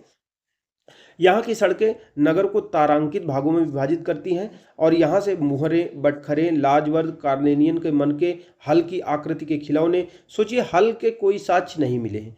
तो हो सकता है उस समय जो हल बनता हो खेत जोतने के, लकड़ी जैसी चीज़ों का बनता हो, कुछ ऐसी चीज़ों का बनता हो जो अब नष्ट हो गए, लेकिन हल बनता था इसका हमें पता चलता है, क्योंकि जो खिलौने बनाए जा रहे हैं उनमें हल की आकृति की चीज़ें मिल रही हैं, तांबे के बाणाग्र मिल रहे हैं, ये सभी साक्ष्य मिले हैं। भगवानपुरा की बात करें तो यह हरियाणा के कुरुक्षेत्र जिले में सरस्वती नदी के दक्षिणी किनारे पर स्थित है। JP जोशी ने इसका भगवानपुरा का उत्खनन कराया था। यहाँ प्राप्त प्रमुख अवशेषों में सफ़ेद, काले, आसमानी रंग की चूड़ियाँ मिली हैं और तांबे की चूड़ियाँ मिली हैं, कांच की चूड़ियाँ, तांबे की चूड़ियाँ, कांच की मिट्टी के चित्रित मन के, ये सभी मिले। मांडा पड़ता है जम्मू कश्मीर, ये भी एक बहुत ही महत्वपूर्ण हड़प्पाई स्थल है। तो मांडा पड़ता है जम्मू कश्मीर में, ये सबसे उत्तरी हिस्सा है, यानी उत्तरी विस्तार है हड़प्पा सभ्यता का। मांडा जम्मू कश्मीर में चिनाब नदी के दक्षिणी किनारे पर स्थित है। 82 में इसकी खोज उत्खनन JP जोशी ने तथा मधुबाला ने मिलकर किया था। उत्खनन से यहाँ 3 सांस्कृतिक स्तर प्राप्त होते हैं, उसी प्रकार से प्राक सभ्यता, विकसित सैंधव सभ्यता और उत्तरकालीन सैंधव सभ्यता।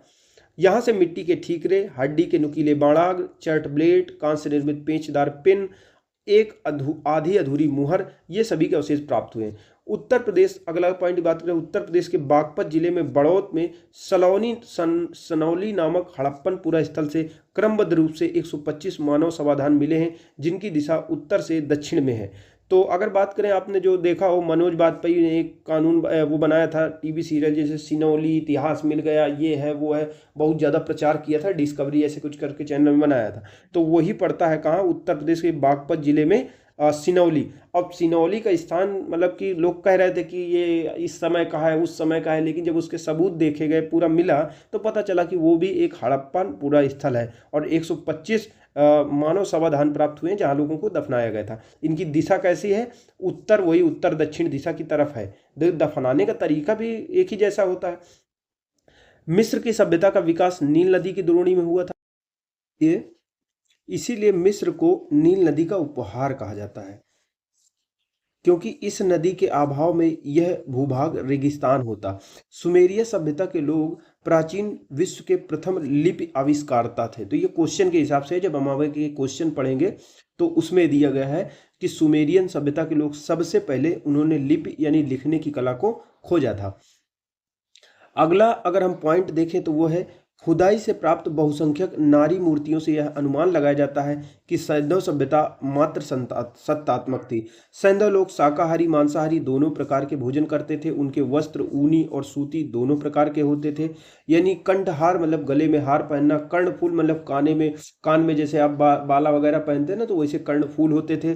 कड़ा हाथ में पहना जाता था, भुज बंद होते थे, भुजाओं में मतलब अंगूठी वगैरह पहनते थे, हासुली पहनते थे, करदनी यानी कमर में चीजें पहनते थे। ये सारे आभूषण उस समय के लोग पहनते थे। ज्यादा संख्या में क्या प्राप्त हुई है, नारी की मूर्तियां प्राप्त हुई हैं। ठीक है, तो इसीलिए नारी की मूर्तियां प्राप्त हुई हैं, तो हम अनुमान लगा लेते हैं कि उस समय समाज मात्र सत्तात्मक था। नवसारों से स्त्रियों के मांग में सिंदूर के प्रमाण मिले हैं, यानी सिंदूर सोचिए उस समय से आज भी हमारे देश में चल रहा है, जो हिंदू धर्म में सुहाग का प्रतीक होता है। सुहाग मतलब सौभाग्य, उसका प्रतीक, सुहाग का प्रतीक। सैंधव काल में पासा प्रमुख खेल था, जैसे लूडो वूडो जो हम खेलते हैं ना, वहां भी खेला जाता था। सिंधु सभ्यता के लोगों के मुख्य खाद्यान्न गेहूं और जौ होते थे। रंगपुर में धान की भूसी, लोथल से चावल के अवशेष मिले हैं। लोथल से वक्राकार चक्की के 2 पार्ट मिले हैं, यानी चक्की जहां पे आटा पीसा जाता है तो 2 पार्ट मिले हैं। सूती वस्त्रों के अवशेषों से यह निष्कर्ष निकाला जाता है कि यहाँ के निवासी कपास उगाना जानते थे। सर्वप्रथम सैंधव निवासियों ने कपास की खेती करनी प्रारंभ की थी। भारत से कपास ग्रीस गई, यहाँ जिसे लोग सिंडन के नाम से जाना जाता है। भारत में कपास की खेती का प्रारंभ 3000 ईसा पूर्व किया गया था, जबकि मिस्र में इसकी खेती 2500 ईसा पूर्व लगभग शुरू की गई थी। यानी कपास की अगर बात करें, खेती बाड़ी क्या करते थे उसके बारे में हम पढ़ रहे हैं, क्या क्या करते थे, क्या क्या खाते थे। तो कपास की बात करें तो कपास की जो खेती है, जो शुरुआत हुई थी, कपास की खेती सिंधु सभ्यता के निवासियों ने ही किया था, और यहाँ से ये ग्रीस गया यानी यूनान गया, और वहाँ पे इसको सिंडन कहा जाता था। भारत में कपास की शुरुआत हुई थी, इसकी खेती 3000 ईसा पूर्व, और मिस्र में 2500 ईसा पूर्व इसकी शुरुआत हुई थी। अगला हम पॉइंट की बात करें तो हड़प्पा, मोहनजोदड़ो, कालीबंगा, सुरकोटदा के स्थलों से कुबड़दार ऊंट के जीवाश्म मिले हैं। जीवाश्म मिले, सोचिए, यानी उनके अवशेष मिले। कोतड़ा, लोथल, कालीबंगा से घोड़े की मरण मूर्तियां, हड्डियां, जबड़े आदि के अवशेष प्राप्त हुए हैं। सिंधु सभ्यता का प्रमुख उद्योग वस्त्र उद्योग था। मोहनजोदड़ो से तांबे के 2 उपकरणों से लिपटा हुआ सूती धागा कपड़ा प्राप्त हुआ है। यानी एक मोहनजोदड़ो से तांबे के उपकरण थे, उसमें लिपटा हुआ था सूती का एक धागा और कपड़ा प्राप्त हुआ है।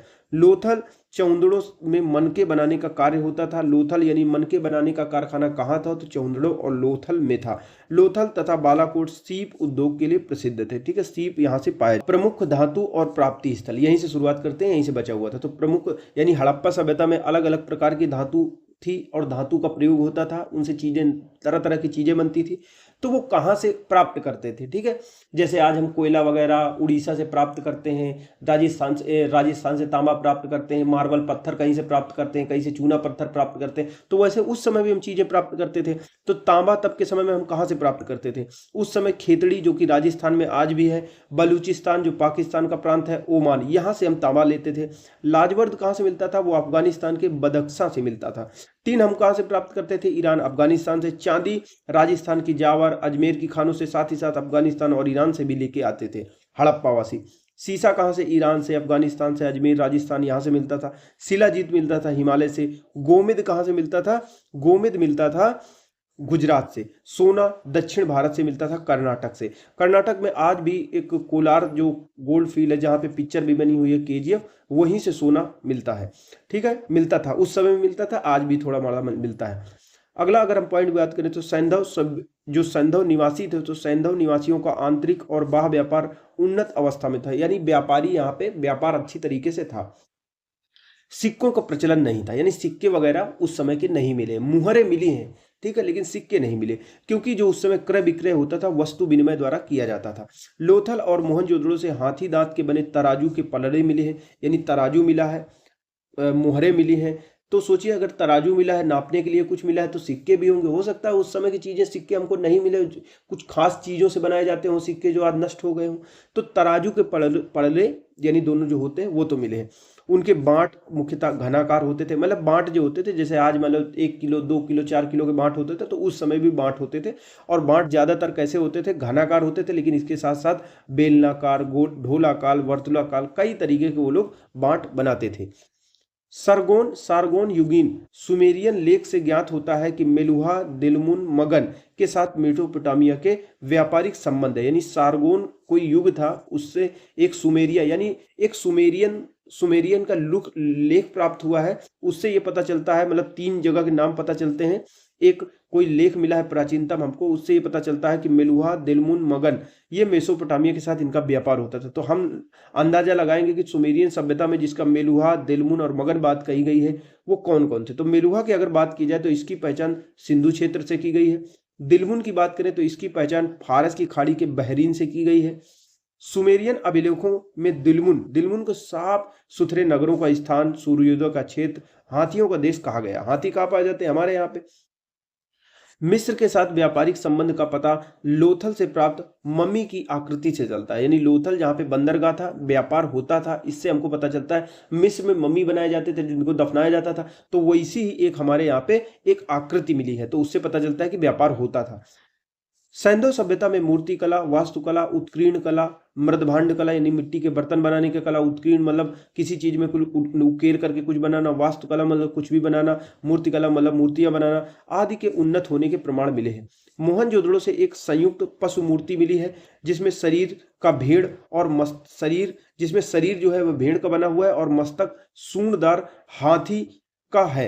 यानी एक जो, अगर आप मोहनजोदड़ो मूवी देखे हो मोहनजोदड़ो, तो उसमें दिया हुआ है, वो बार बार ऋतिक रोशन उसी की बात करता है, तो उसी भेड़ की बात हो रही है कि भेड़ जैसा आकार का एक संयुक्त जीव के मतलब उसकी मोहरों में हर जगह उसी के चिन्ह पाया गया है। तो भेड़ जैसा उसका आकार है और उसके नाक के पास सूंडदार एक सींग जैसा बना हुआ है, ठीक है, तो उसकी आकृति मिली है। हड़प्पा की पाषाण मूर्तियों यानी पत्थर से निर्मित जो मूर्तियां हैं, 2 सिर रहित मानव मूर्तियां उल्लेखनीय है, यानी मूर्तियां मिली हैं, उनका सिर टूट गया होगा या किसी वजह से कुछ ऐसा हो, सिर नहीं रहा हो, ऐसी 2 मूर्तियां मिली है। धातु मूर्तियां मिली है, लुप्त मोम या मधु शिष्ट विधि लॉस्ट वैक्स से बनाई जाती थी, यानी धातु की मूर्तियां बनाई जाती थी और लुप्त मोम जो लॉस्ट वैक्स तकनीक थी उससे बनाई जाती थी। यानी कहने का मतलब है, पहले मोम का कोई चीज बना देते थे, जैसे मोम का हमको कोई खिलौना गाड़ी बनाना है, ठीक है, तो मोम का बना देते थे ऐसे करके खिलौना, ऐसे ये बना दिए। अब इसके आसपास मिट्टी का लेप लगा दिए, कई परत में मिट्टी को चढ़ा दिए और एक छेद कर दिए, और उसको क्या किए कि अब मिट्टी को चढ़ा दिया आसपास, तो मिट्टी के अंदर मोम हो गए, अब इसमें छेद कर दिया ऐसे करके, अब इसको पिघला दिए, गरम गरम चीज से, किसी चीज से पिघला दिए, तो ये अंदर का मोम पिघल गया, ये बाहर निकल गया, लेकिन अंदर सांचा बन गया। अब यहीं से इसी के थ्रू कोई धातु रही, उसी छेद के सहारे पिघला के डाल दिया, तो वो धातु का जो सांचा था वो बन गया। तो जो मूर्तियां मिली हैं इसी तकनीक से मिली है, जिसको लॉस्ट वैक्स तकनीक कहा जाता है। मोहनजोदड़ो से प्राप्त नर्तकी यानी एक डांसर की कांस्य मूर्ति अत्यंत प्रसिद्ध है, यानी कांसे की मूर्ति मिली है। लोथल से कुत्ते तथा कालीबंगा से ताम्र मूर्ति मिली है, तांबे की मूर्ति मिली है।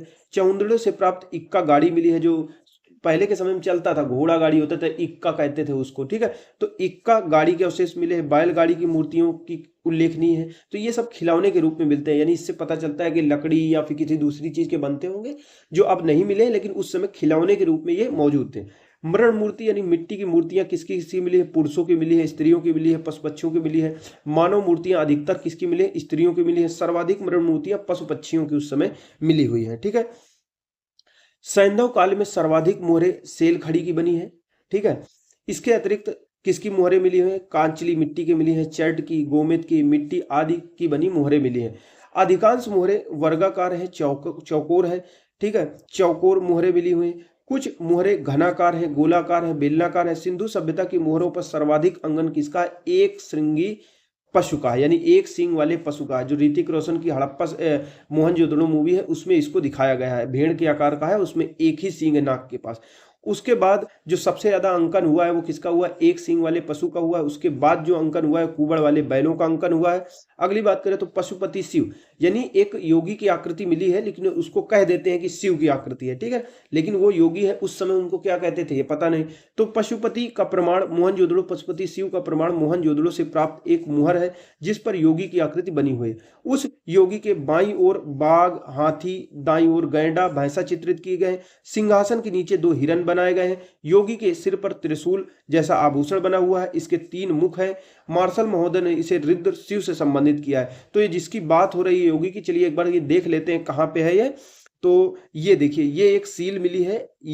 ये ऐसे करके छोटा सा था, ज्यादा बड़ा नहीं था। तो उसमें देखिए एक योगी जैसा एक कोई व्यक्ति बैठा हुआ है, योग की मुद्रा में ऐसे करके पलथी मार के बैठा हुआ है। इसके सिर पे त्रिशूल जैसी आकृति, इसको त्रिरत्न भी कोई लोग कहते हैं। ये देखिए हाथी जैसी आकृति, ये बाघ जैसी आकृति, ये घोड़ा जैसी आकृति, कई सारे मनुष्य मिले हैं। ये देखिए यहाँ पे हिरन जैसी आकृति मिली है। तो ये इसी की बात हो रही है, ये वहां पे मिला हुआ है। ठीक है, इसको योगी की आकृति भी कहा जाता है और योगी के सिर पर एक त्रिशूल जैसा आभूषण है वो भी कहा जाता है। मार्शल ने तो इसको सीधा सीधा कह दिया कि ये रुद्र है, रुद्र शिव से संबंधित है। मतलब अपनी अपनी व्याख्याएं होती हैं।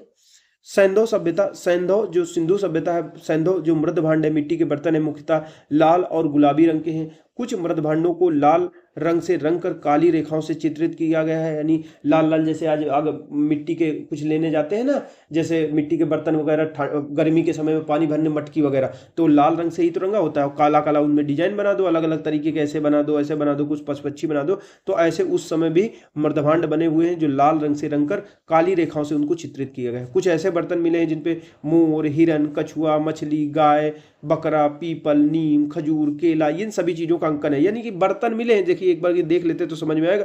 जैसे बहुत सारे बर्तन मिले हैं, ये देखिए ये बर्तन मिले हैं। अब इन बर्तनों में अलग अलग चित्र बना सकते हो। यहीं पे ऐसा सफेद सफेद करके कुछ बना दो, हिरन बना दो, यहीं पे बैल बना दो, यहीं पे कुछ बना दो। तो ऐसे बर्तन मिले और उनमें इन पशुओं की चित्रकारी ऐसे करके की गई है। ठीक है, तो ये बात यहाँ पे कही जा रही है।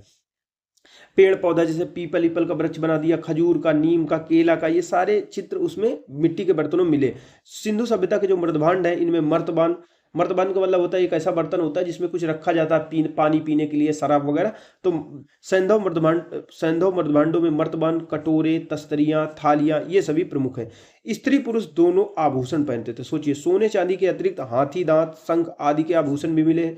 सैंधव सभ्यता में मात्र देवी की पूजा की जाती थी। मतलब ऐसा मिली है मूर्ति तो हम कह सकते हैं पूजा की जा सकती है। इसका कोई ऐसा सबूत नहीं मिला कि पूजा उस समय करने का कुछ मिला हुआ है, हमको मंदिर अंदिर कुछ नहीं मिला है। तो कह सकते हैं कि मात्र देवी की उस समय पूजा की जाती थी, क्योंकि सबसे ज्यादा जो मूर्तियां मिली हैं वो लेडीज की ही मिली हैं, फीमेल की ही मिली हैं। हड़प्पा से प्राप्त एक स्त्री की मूर्ति में, एक स्त्री की मूर्ति ऐसी प्राप्त हुई है, उसके गर्भ से निकलता एक पौधा दिखाया गया है। संभवतः अब पौधा, एक गर्भ से पौधा निकलता दिखा दिया, तो हम इसको मान लिए कि ये देवी धरती की मूर्ति थी, जिसे ये देवी धरती की मूर्ति थी। ये देवी धरती की मूर्ति है। इसे लोग उर्वरता की देवी समझते थे और इसकी पूजा उसी तरह करते थे जिस प्रकार मिस्र के लोग नील नदी की देवी आइसिस की पूजा करते थे। तो ये भी सही अनुमान है, बिल्कुल सही बात है। अगर कुछ हो रहा है, अगर मूर्ति बनी है, अगर, तो हो सकता है उस समय उर्वरता की देवी मानते हो, धरती माता मानते हो। मात्र देवी एवं शिव की पूजा के अतिरिक्त सैंधव निवासी पशुओं, पक्षियों, वृक्षों आदि की भी उपासना करते थे। यानी जो योगी की मूर्ति मिली है उसको शिव से जोड़ दिया गया, मात्र देवी की मूर्तियां मिली है। तो कहा जाता है, या अनुमान लगा लेते हैं कि उस समय ये सारी चीजें हर जगह मेन जगह इनका मिल रहा है। तो ऐसा माना जाता है कि हो सकता है सैंधव निवासी पशु, पक्षियों, वृक्षों इनकी भी उपासना करते होंगे। ठीक है। लोथल, कालीबंगा, बनावाली के पुरा स्थलों से अग्निकुंड, यज्ञ वेदियों की भी साक्ष्य मिले। ये बहुत इंपॉर्टेंट क्वेश्चन है। मतलब पॉइंट है। लोथल से, कालीबंगा से, बनावली से, यहाँ से अग्नि कुंड मिले हैं, यज्ञ की वेदियाँ मिली हैं, यानी अग्नि के कुंड मिले हैं जहाँ पे हवन हवन किया जाता होगा। मतलब ऐसा अनुमान लगाया जाता है कि ऐसा हमको कुछ मिल गया तो इसमें हवन ही होता होगा या उसमें कुछ किया जाता होगा, जैसे वैदिक युग में दिखाया जाता है। या फिर ईरान में जो जरथुष्ट धर्म था वहाँ पे भी अग्नि पूजक रहते थे और यज्ञ वगैरह करते थे। ठीक है, तो यज्ञ वेदियाँ साक्ष्य कहाँ से मिला है? लोथल, कालीबंगा, बनावली से मिला। उत्तर दक्षिण दिशा में शव दफनाने की प्रथा प्रचलित थी। ये बहुत इंपॉर्टेंट प्रथा थी। ज्यादातर हड़प्पा सभ्यता में जो शव मिले हैं वो उत्तर दक्षिण दिशा में ही ऐसे दफनाए हुए मिले हैं। साथ ही साथ ऐसा नहीं है कि इसी दिशा में मिले, इसके अपवाद भी हैं। जैसे कालीबंगा में शव उत्तर दक्षिण में मिला है, रोपड़ में पूर्व पश्चिम दिशा में यानी इस दिशा में दफनाए गए हैं, लोथम में पूर्व पश्चिम दिशा में दफनाए हुए मिलते हैं। ठीक है, आंशिक समाधिकरण, अगर अगला पॉइंट की बात करें तो आंशिक समाधिकरण के उदाहरण बहावलपुर से मिले हैं। ठीक है, फिर देखिए अलग अलग लोगों ने अलग अलग, मतलब ये जो हड़प्पा सभ्यता नष्ट हुई तो अलग अलग लोगों ने अलग अलग मत दिए कि इस आधार पर हड़प्पा सभ्यता नष्ट हुई, कोई कह रहा है इस आधार पर नष्ट हुई। तो अलग अलग लोगों ने बताया, उनको मत देख लेते हैं।